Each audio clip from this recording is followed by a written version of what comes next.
Hello once again, everyone, and welcome back to a series that we have been lacking on for 6 months now. So this is getting more out of Capoferro. I want to go ahead and finish this off, hopefully, since we don't have a whole lot else going on over the summer. That I've got some schedule changes, so now is a better time to film. So joining me once again is Jacob, who hasn't broken himself anytime recently, and we are going to be picking up where we left off with plate number 12 of Capoferro. So let's take a little step over. So for this, both fencers are engaged in tabs to the inside. What I'm going to do is I'm going to find the sword into low quadrant. Now what this is I'm not just turning, I'm trying to actively put him onto the lower line. So this could be thought of in the same vein as though I am performing an overbind, if you might be familiar with things like sword and buckler, longs, or what have you. So by putting him into this low line, it provokes him into cavatsioing and attacking from below, so he disengages and then can attack in from upward. Now, some people will go ahead and do the full cavatsioing and attack on the high line in secunda. If they do so, if you've been studying the rest of the series, right? There's your counter thrust, or there's your parry, there's everything else we've already been over. It's that he's coming up from below that prompts us to have to do this new action. And we're trying to make this happen by bringing him onto the low line. This can also happen as a parry in general. But, so, I bring him onto the low line, he's cavatsioing and attacking from low. So to deal with this, I'm going to leave my sword's fork where it is.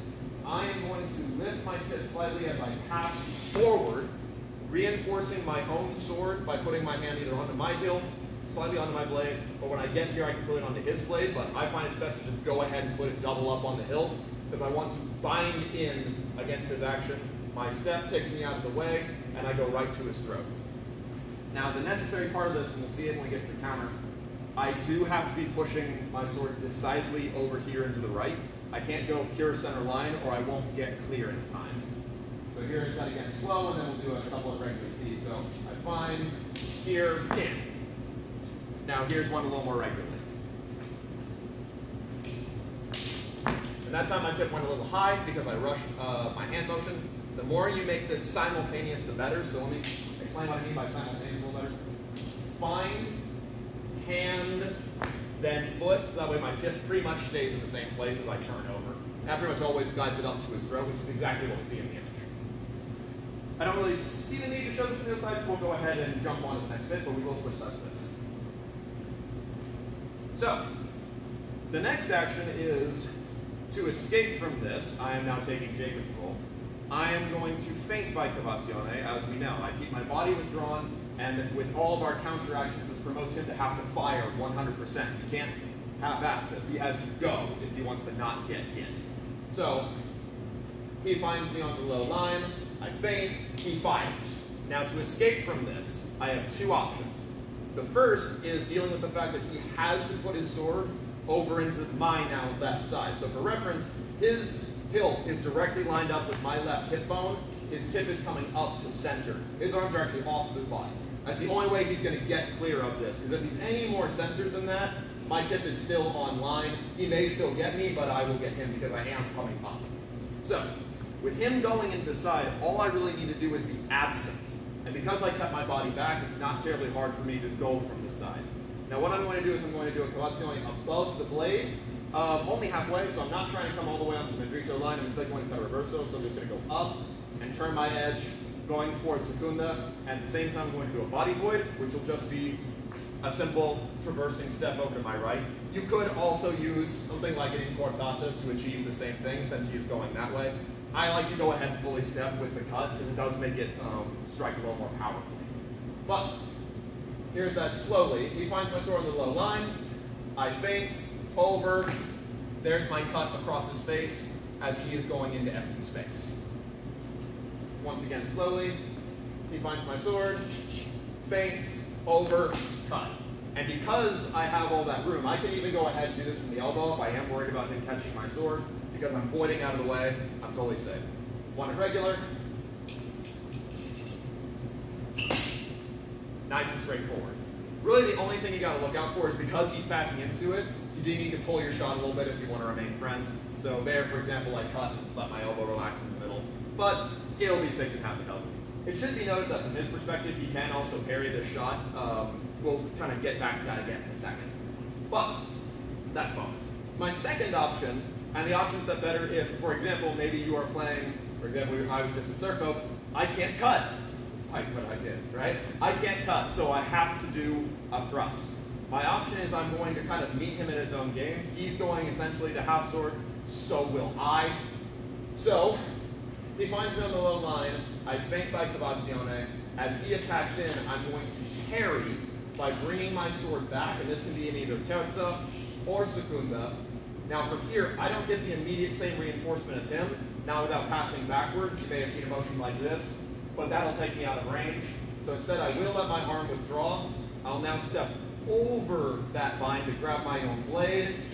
Now I get the ability to stab him with the half sword, either on the low or high line. Low is going to be better. So I'll show this again slow. One on this side, we'll switch sides and do it again. He finds my sword, feint, parry, in.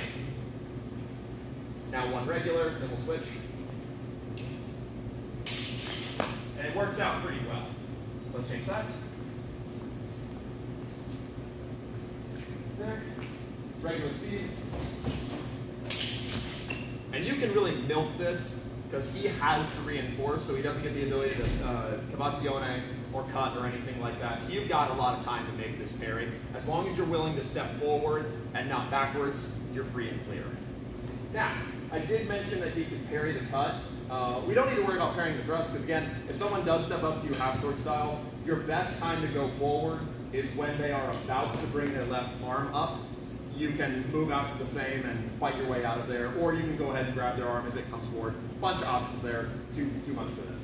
But I do want to talk about the cut, because this is one that I have been on the receiving end of, and vice versa, and it's good to know how to parry when you've got two hands on the sword.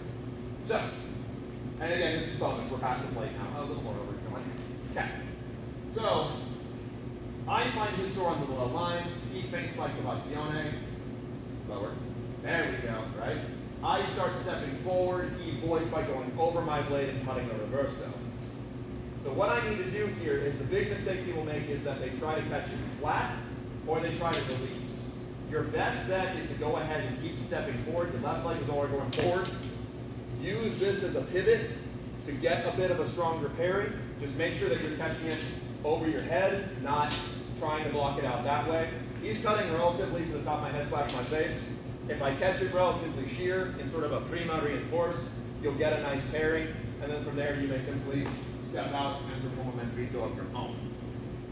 Again, this is bonus, but I do find it useful to practice because the idea of putting your hand on the hilt is one I've been doing a lot with because of Dusak, and two, it's something that comes up and you may need to use this. In particular, if you're dealing with someone using a heavier weapon at you, you don't want to put your hand out here to catch things, but catching things here is absolutely doable. So here's that again, slowish, and then we'll do one regular.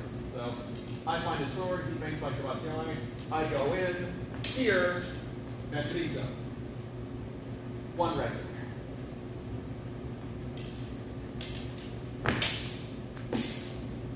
Nice and straightforward. Sometimes it'll catch more hilt, sometimes it won't, but that's just a little bonus that I find occasionally comes up. Let's switch sides to that once.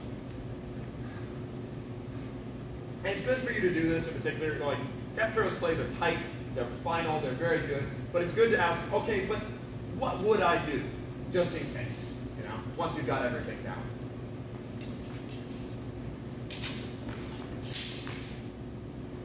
So, thank you very much, Jacob, good to have you back.